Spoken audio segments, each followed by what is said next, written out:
Okay, we are pleased to have Dr. Dustin Mixon giving a one-word seminar talk here.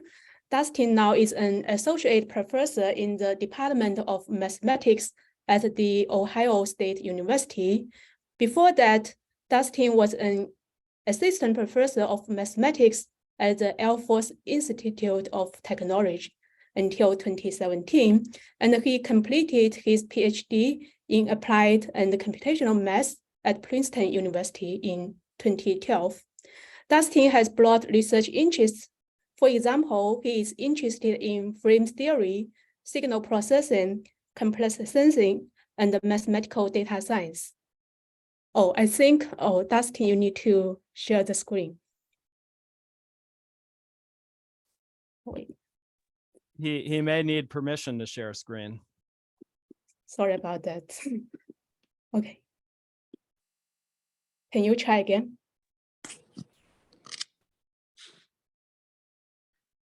Okay. Today he will talk about group-invariant max filtering. Your turn. All right. Can you hear me? Great. Thanks for thanks for the invitation to speak.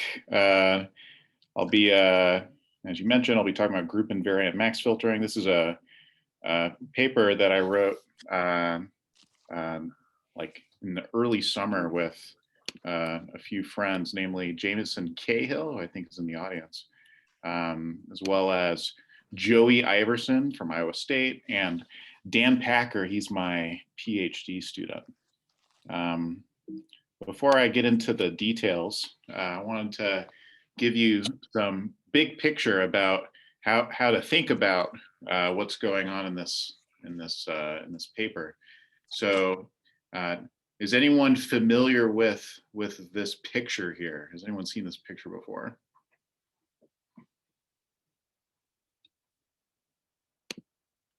Yeah.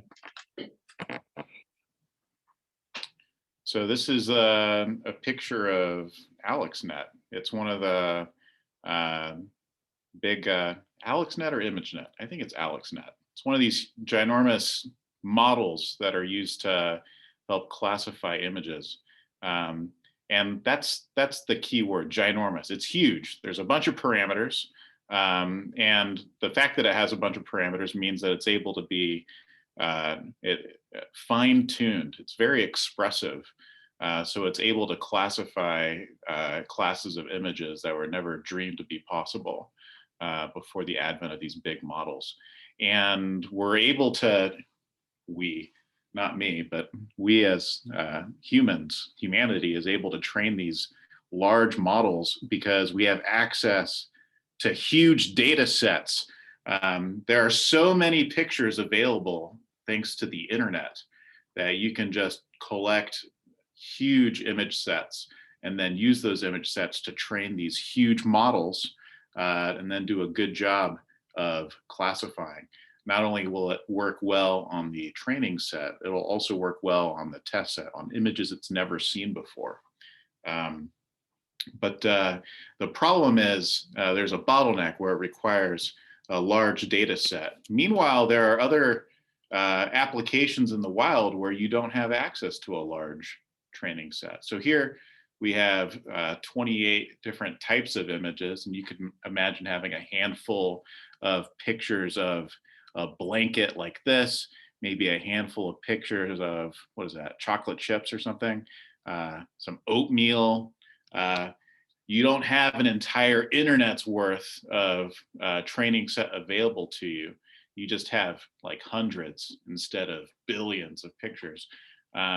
So you can't train such a fancy model. What you want to do is somehow exploit the fact that this training set is structured in some way. Maybe you're inclined to think that, well, these are natural images, so I know that natural images tend to be sparse in wavelets. Maybe I could exploit that structure. Another thing you might think of is, well, if I translate my camera like I moved my camera a little bit to the right before I take the picture. Before translation, I would have taken a natural image, and after translation, I would have taken another natural image. And these guys have lots of overlap. So maybe there's some sort of nice translation invariant manifold or something of natural images that you could think about. In this talk, we're going to be thinking about using symmetry.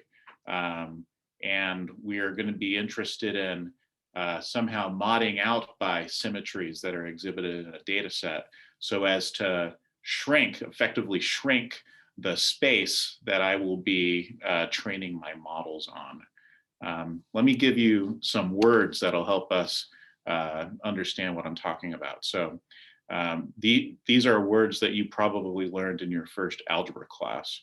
You have a group G acting on a set, call it X.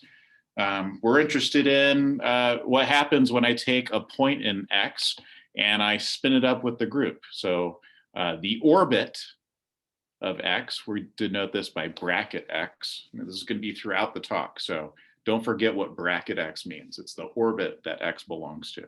It's all possible GX for G and G. Okay, we'll say that a function is invariant. This is a function that receives members of X. We'll say it's invariant if it sends everybody in a common orbit to the same point. Okay, so if two orbits, if X and Y belong to the same orbit, then X and Y are mapped to the same point. Okay, that's what it means to be invariant.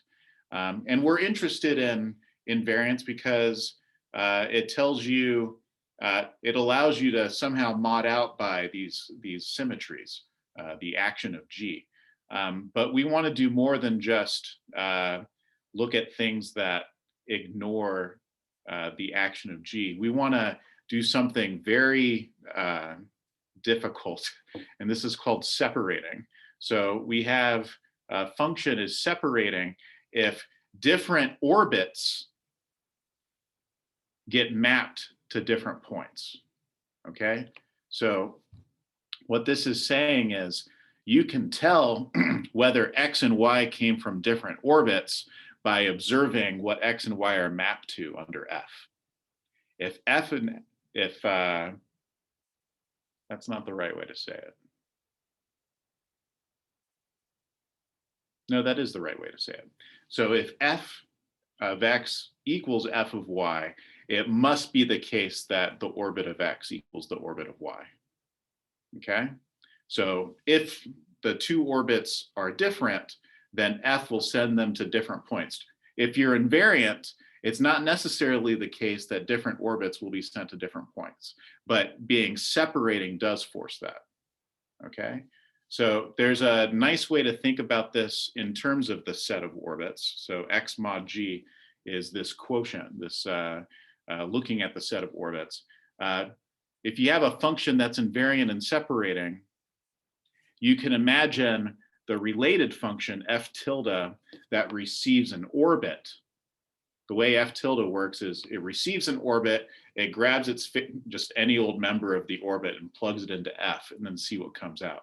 This is well defined because f is invariant, and if f tilde is injective, which is like 1-to-1, so it sends different points to different outputs, that's what it means to be both invariant and separating. So given an output, you can suss out what orbit was given to f tilde. It appears I'm receiving a chat. If you have any questions, yeah, do ask questions if you want. Very good. Throughout this talk, I'm going to be conflating f with f tilde. Okay, so it's just annoying to have tildes flying around all over the place. Are there any questions about separating? Because this is a big idea. It's a very important idea for this talk.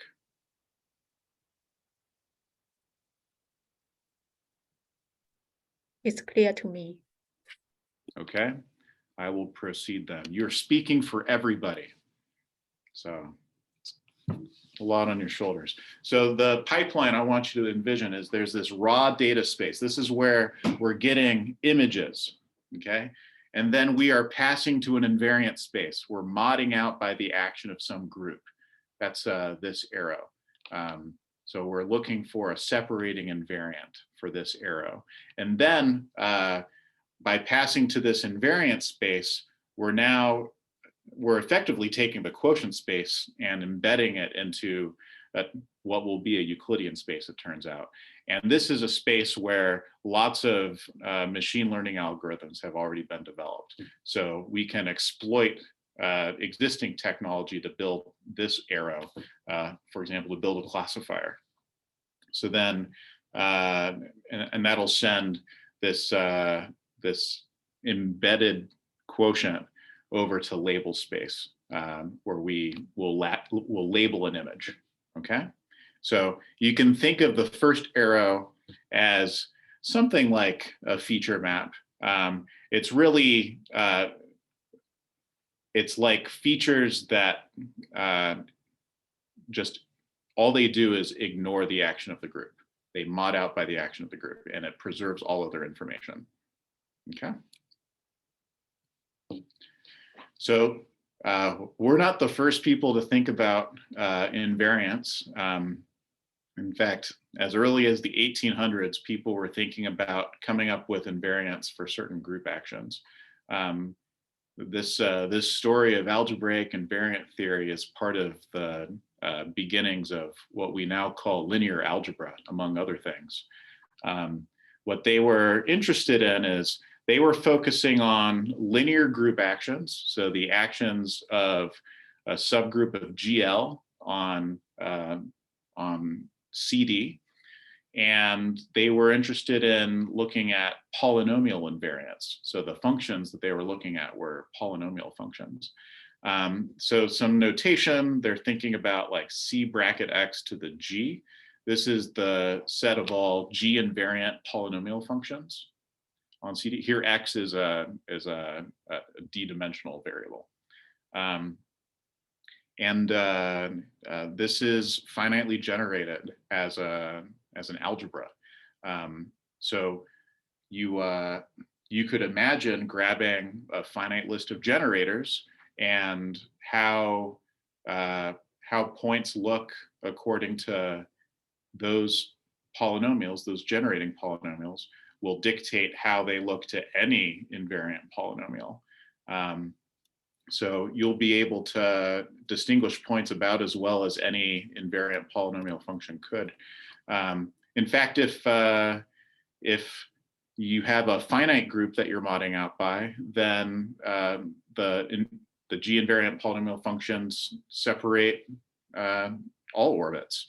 So this is what we have here. If you have a finite list of generators, and there will always be some n. This n could be huge, we don't know. But you have a finite list of generators and G is finite, then this map that receives a member of CD and kicks out the output from all of these n polynomials, this map from CD to Cn is separating. Not only is it G invariant, but it separates the orbits, okay? So more recently, people have been like in the last 20 years, people have been thinking about how to get separating without generating. Like, can I get away with not having some generating set, but maybe a subset of a generating set, something like this. They've been thinking about getting explicit bounds on the number of polynomials they need in order to separate. And they've also been thinking about the degree of these polynomials, some sort of notion of complexity. So here's an example. So we have a group of order 2 acting on CD. So I have +1 and -1. That's a group under multiplication. And it's going to be acting on CD by scalar multiplication. And given a member of CD, the orbit, the orbit under the action of this group is just going to be plus or minus that vector, plus or minus x. So we're interested in polynomial invariance. In fact, I want a separating invariant for this action. Any guesses? Maybe someone with a background in phase retrieval. What would be an easy way to get polynomial invariance for this?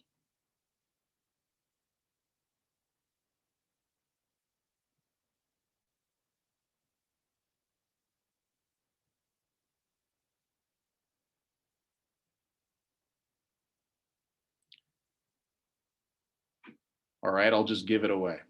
So you might recall, if maybe we don't have any fans of phase retrieval in the house, that's too bad. You may recall that a vector is determined up to plus or minus by multiplying by its transpose. You get this outer product looking thing, okay? So the function that maps x to xx transpose has, well, xx transpose has d squared coordinates, but above the diagonal and below the diagonal is the same. It's a symmetric matrix. So I really have d plus 1 choose 2 distinct functions going on. Each function is a polynomial of degree 2, and it's invariant because you can, the signs cancel, and it happens to be separating. And you can see this by, for example, the diagonal of xx transpose determines x up to each coordinate of x up to a plus or minus, and then you can resolve whether it's plus or minus by looking at off diagonal entries. That recovers x up to a global sign factor. Okay, that's an example of polynomial invariance. I want to tell you something else that we care about for our application, and that is we want to preserve some notion of distance. So if we have a subgroup of the orthogonal group of the vector space, so G is a subgroup of the orthogonal group, let's say it has closed orbits. So it acts on V, and we look at each orbit and we ask if those orbits are closed. If so, then there's a quotient metric that we can define this way. So take the any point in one orbit, call it P, any point in the other orbit, call it Q, and try to minimize the distance between points from those different orbits. Whatever that minimum distance is, that's the distance between the orbits. And this turns out to be a metric on the set of orbits, and it's called the quotient metric. If you have G invariant function f, we'll say what it means to be bilipschitz. It's going to be bilipschitz with respect to this quotient metric if there's some constants, C and big C, such that the Euclidean norm between f of x and f of y is going to be equivalent to the quotient metric between the orbit of x and the orbit of y. You should really kind of be thinking of this being f tilde, so that f is kind of receiving orbits, but again, it's too much notation, so it's cleaner this way. Also, the fact that big C is finite, this actually implies G invariant. The fact that little c is positive implies that f is separating. So this bilipschitz property is kind of a quantitative version of the thing that we care about. It gives us a quantitative notion of invariant and separating. Okay, and the quantitative version is useful because there exist separating invariants that when you implement them on a computer, the difference between mapped points is within machine precision. So it ends up effectively not being separating, like in a real world scenario. So having bilipschitz ends up being a more useful notion. Is this inequality coming from compactness of the quotient space? So this is not a theorem. this is a definition. So we're defining what it means for f to be bilipschitz. The quotient is not necessarily, what was your question? Oops, I stopped my share. Let's try it again.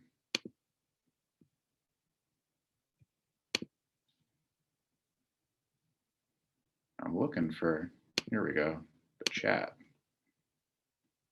Is this inequality coming from compactness of the quotient space? Yeah, the quotient space is not compact, it turns out, because you can, you can take an orbit, take your favorite member of that orbit and multiply it by 2. And now you're taking the orbit of a bigger vector. And since G is a subgroup of the orthogonal group, it's going to be in a bigger sphere. So you can just multiply by bigger versions of 2, like 3, and you end up breaking compactness that way. Are we thinking of the underlying vector space as Cn? So we're thinking of the underlying vector space as being a real vector space, but more so a real inner product space. So under that inner product, there's a notion of operators that preserve that inner product. These are the orthogonal maps.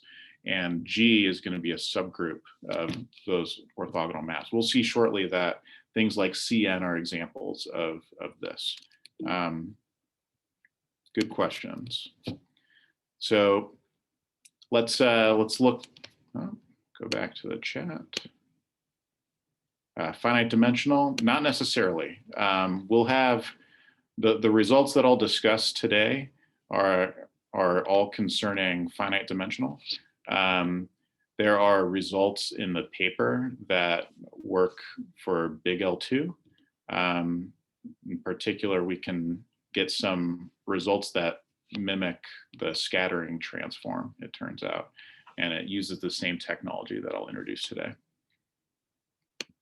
Okay, so I keep closing the chat. There we go. Okay, so we have C2 acting on CD. This is the example we started with.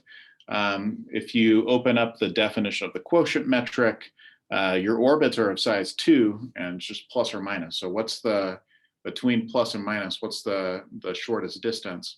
Well, it suffices to just look at the distance between x and y versus x and minus y. So it's the minimum of these two things. My claim is that this polynomial invariant, the separating invariant, is not bilipschitz, okay? And it's pretty easy to see. It's kind of using the same disproof of compactness that I responded to a comment with.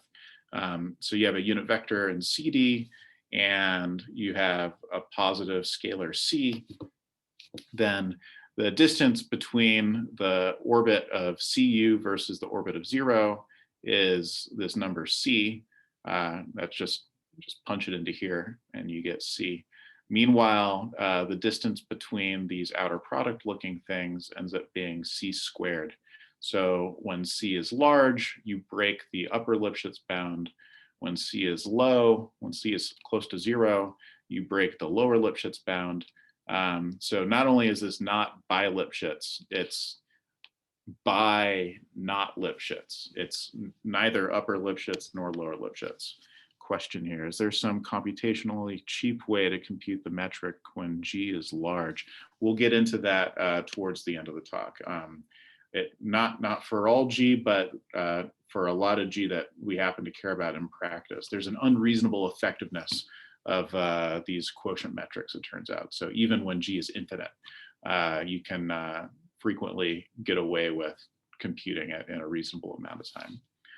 But the groups have to be special, and it turns out that useful Gs end up being special in that sense. Okay, so in general, so this, I showed you a particular example of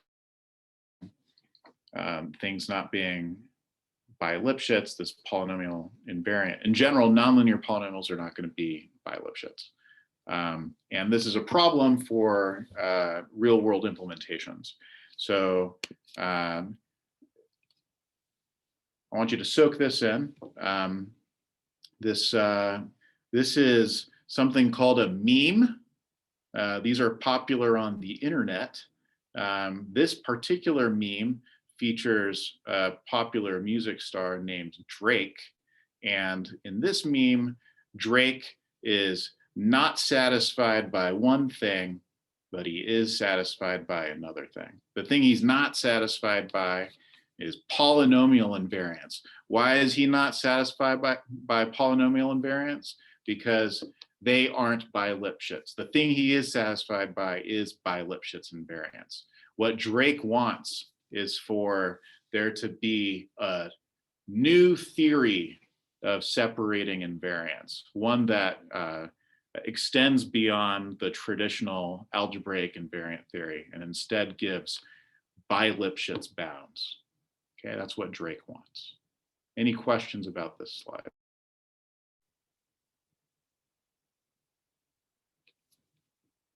Great. So is there like a general theorem that says that polynomial invariance no more? Is there a what now? Is there like a general theorem that says that polynomial invariance don't work? Yeah, so in general, nonlinear polynomials are not Bilipschitz for reasons like this. The problem is that if you send your vector off to infinity in any direction, it's going to grow polynomially, and that interacts poorly with the quotient metric, which is going to grow linearly. And so you'll break they're not even Lipschitz. And then there are particular examples where even if you restrict to the sphere, you still break Bilipschitz. But yeah, it's polynomials are the wrong place to look if you want Bilipschitz. Okay. Great. Okay. So I want to talk about phase retrieval, in part because a lot of our intuition comes from phase retrieval. What we want here are some vectors, A1 through AN. These are going to be measurement vectors. And we want them to have the property that we're going to take measurements of this form, where we take the absolute value of the inner product with all of our measurement vectors. We'd like it to be the case that if X and Y look the same under this measurement, then X and Y are within a phase factor of each other. Okay. In the real case, this phase factor is just a sign. In the complex case, this is going to be something of unit modulus. You can express this in the terminology of this talk, which is that we want the mapping that sends X to this list of absolute inner products to separate orbits under the action of this group, a group of unimodular scalars in your field. Okay. Notably, this map that sends X to absolute value of inner product, this is not a polynomial. It looks a lot like a polynomial. In fact, it's like a piecewise linear polynomial, at least in the real case. But it's not a polynomial.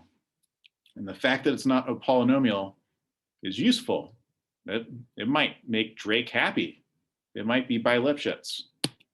So here's a theorem that summarizes probably a decade's worth of work in phase retrieval. It says, if you have enough measurements, if n sufficiently large, like 2d minus 1 in the real case, or 4d minus 4 in the complex case, then for generic measurement vectors, this mapping that phase retrieval is looking at is separating, and it's also Bilipschitz with respect to the quotient metric.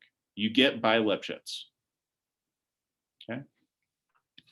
So what we would like to do, and what we're going to do in this talk, is we're going to replicate this success story with other groups. Okay. This is only for the group of unimodular scalars in your field. We're going to look at other groups. And the way we're going to do it, well, let me open up some Desiderata. This is the stuff that we want. Okay. We want invariant and separating. Okay.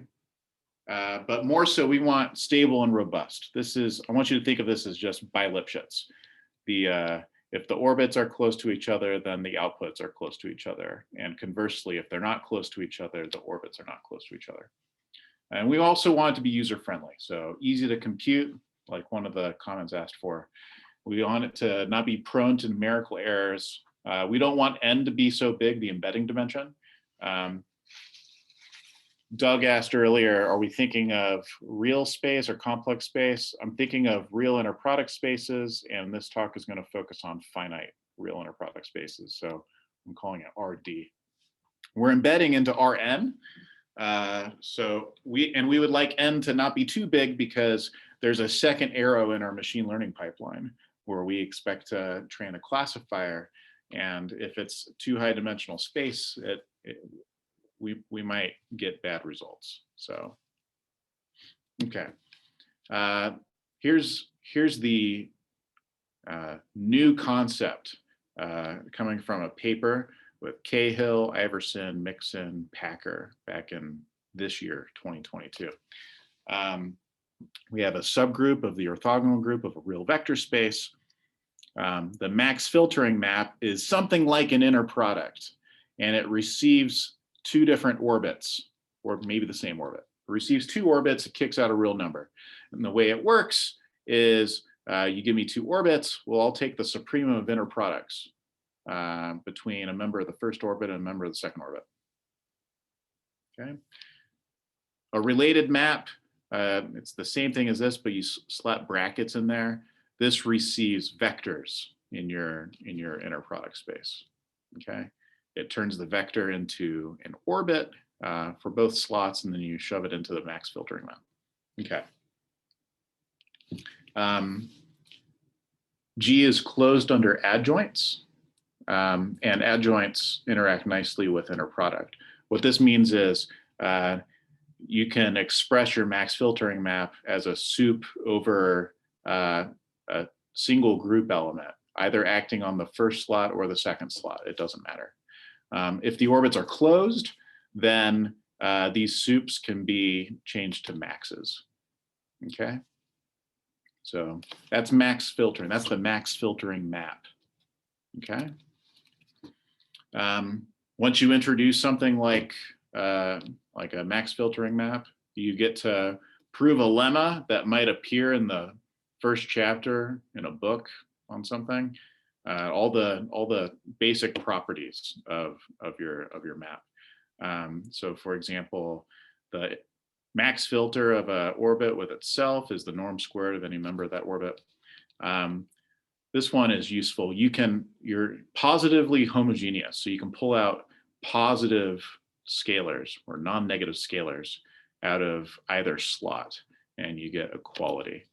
This ends up being useful for allowing us to shrink a problem down into to have a compactness argument. Like I want to say something about all max filters between all possible X and Y.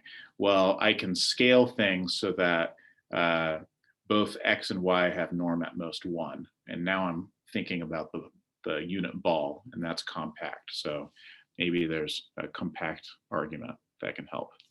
The fact that this max filter is convex in one of the slots, this ends up being useful for having a theory of differentiation. So it's not the case that all convex functions are differentiable, but it is the case that all convex functions are subdifferentiable. So you're able to compute subgradients, and you could imagine doing something like subgradient descent to train an algorithm. Okay, and then this ends up being super useful. Well, a lot of these are useful. Maybe I'll highlight the last one. So we're already Lipschitz. Max filtering is Lipschitz in the quotient space. So this is going to make an appearance later. Some terminology. We are going to use max filtering as a map that receives a quotient and kicks out a real number, and this is called a max filter. The Z here is known as the template for that max filter. Okay. What we're really interested in doing is stacking a bunch of max filters together to make a max filter bank. This is accomplished by selecting multiple templates. Okay. So we use templates to create max filters, and multiple max filters create a max filter bank that is hopefully a separating invariant.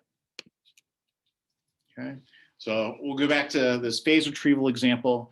Complex vector spaces are real vector spaces. The idea is you double up the dimension. The real inner product ends up being the real part of the complex inner product. And you can view any unitary matrix as an orthogonal map in the real inner product space. The unitary preserves the inner product, therefore it preserves the real part of the inner product. So it can be viewed as an orthogonal map under that real inner product. Okay, so you'll recall that in phase retrieval, we're interested in this group of unimodular scalars. When you multiply them by I, you end up with a subgroup of this orthogonal map. And max filtering becomes this max over all G, all members of your group being applied to one of the slots here. If you take the real inner product, you're maximizing the real part of this thing, and you find the phase that maximizes the real part that gives you the absolute value. So what this is saying is that phase retrieval is a special case of max filtering. Remember, we wanted to replicate the success of phase retrieval to a more general class of groups. And now we have max filtering as this invariant that not only works in the special case of phase retrieval, but I mean, it's an invariant for more general groups. So maybe max filtering is the right object to be considering if we want to replicate the success of phase retrieval. So this is that Desiderata slide again, but there's one change that's been made. Here we have a check mark on invariant. We've introduced max filtering. Max filtering is going to be our source of invariance. And next I want to show you separating. Okay, so we want to show that if f of x and f of y are equal, then it must be the case that x and y belong to the same orbit. Okay, that's not true for all invariants. It's only true for separating invariants. So here's the theorem. If you have a finite subgroup or the orthogonal group, and you have generic templates, n of them, then the max filter bank is going to separate provided you have at least 2D generic templates. Okay, so this is saying that you can embed your quotient space into twice the dimension of your Euclidean space. Okay, and this smells a lot like Whitney embedding theorem type thing. Whitney is talking about like topological embeddings. This is using the specific structure of max filters. And the way you prove this is by leveraging ideas from real algebraic geometry. So there's this technique that's been going around ever since our community has thought about phase retrieval, that you might call this proof technique lift and project.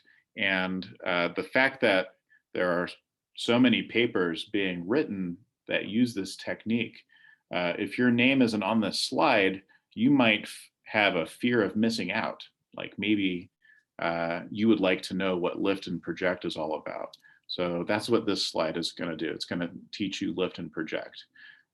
So the idea is we want to show that the set of bad max filters is small. In particular, the complement of that set is generic.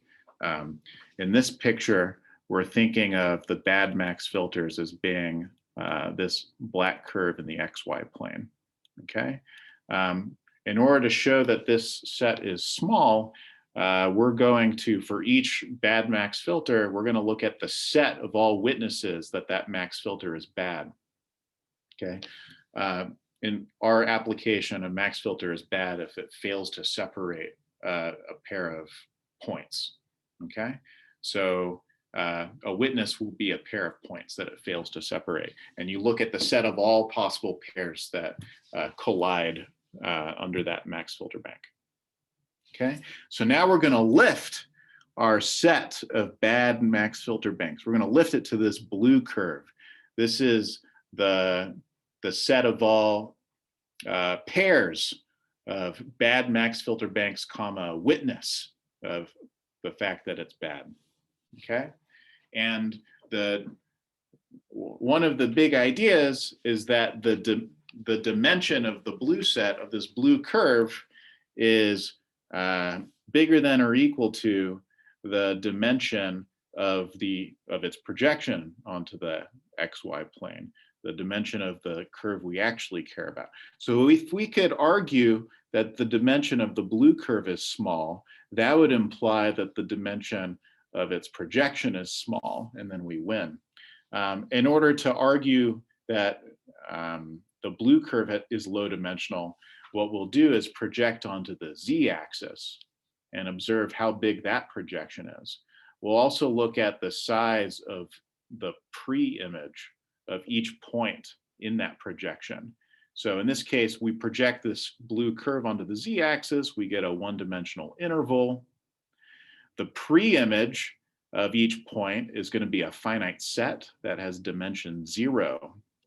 So accordingly, what this bound is saying is that this is the dimension of that interval in the z-axis, and then plus 0. This is telling me that 1 is at most the dimension of the blue curve, which is at most the dimension of the bad set.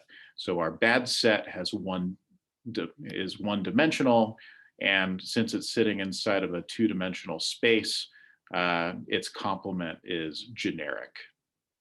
Okay, that's lift and project in a nutshell. Okay, so I've discussed how max filtering is separating under generic templates. Now I want to talk about bilipschitz. That's the part we've all been waiting for. So this is the result. We have a finite group of order m. We're going to take n to be at least this ugly number. I want you to think it's on the order of like m squared times d. M is the order of the group. I'm squaring the order of the group and I'm multiplying by d. In the case of phase retrieval, m squared is like 4, at least real phase retrieval. Remember, finite group. So this won't have consequences for complex phase retrieval. But in real phase retrieval, this is on the order of d, up to log factors. And then delta, a number that will appear later, is going to be something like 1 over m squared d to the 1/2. Okay, so we're going to draw n templates uniformly from the sphere. And then with high probability, the corresponding max filter bank is going to be bilipschitz.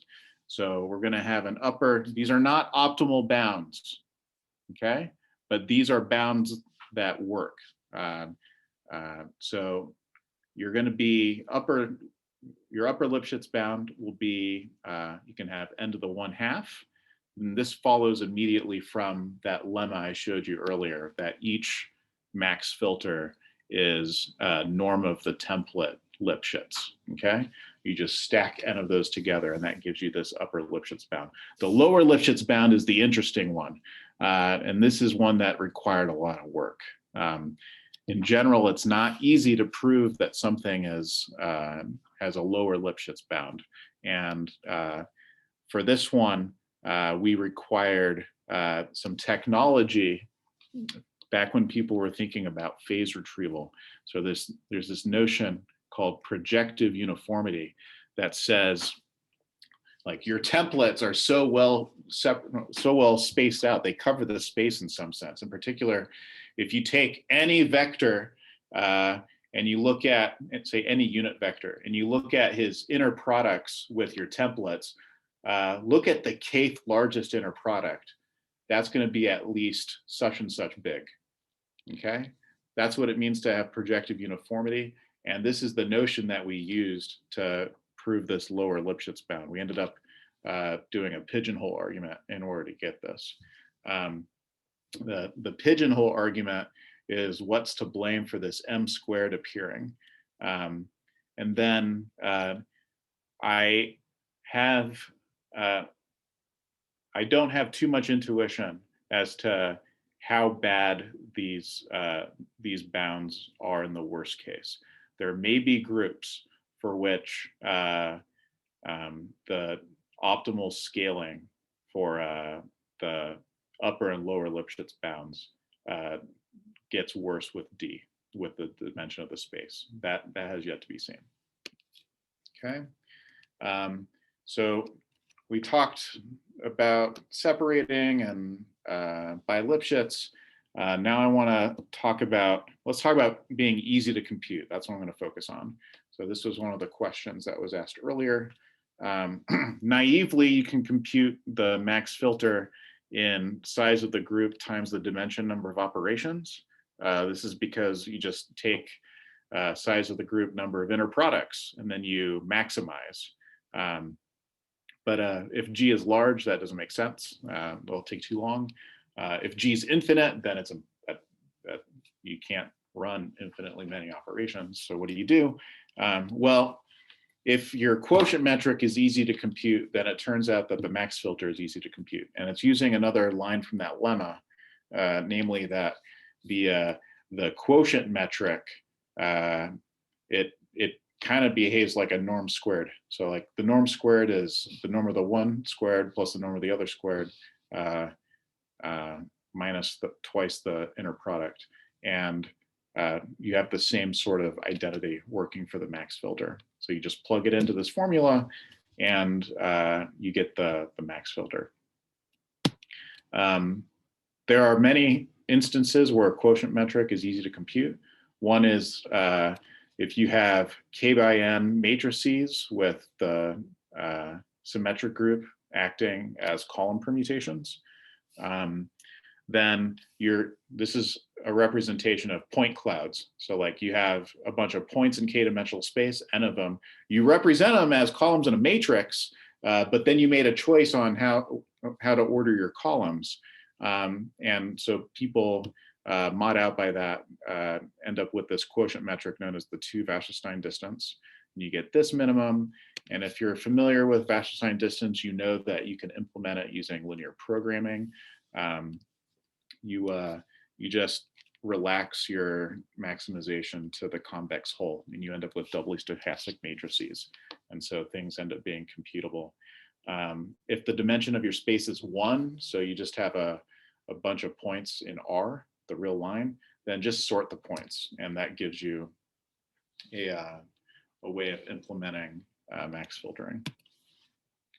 If your group is circular translations acting on Rn, then your max filter can be implemented using a convolution, which in turn can be implemented with the help of a fast Fourier transform.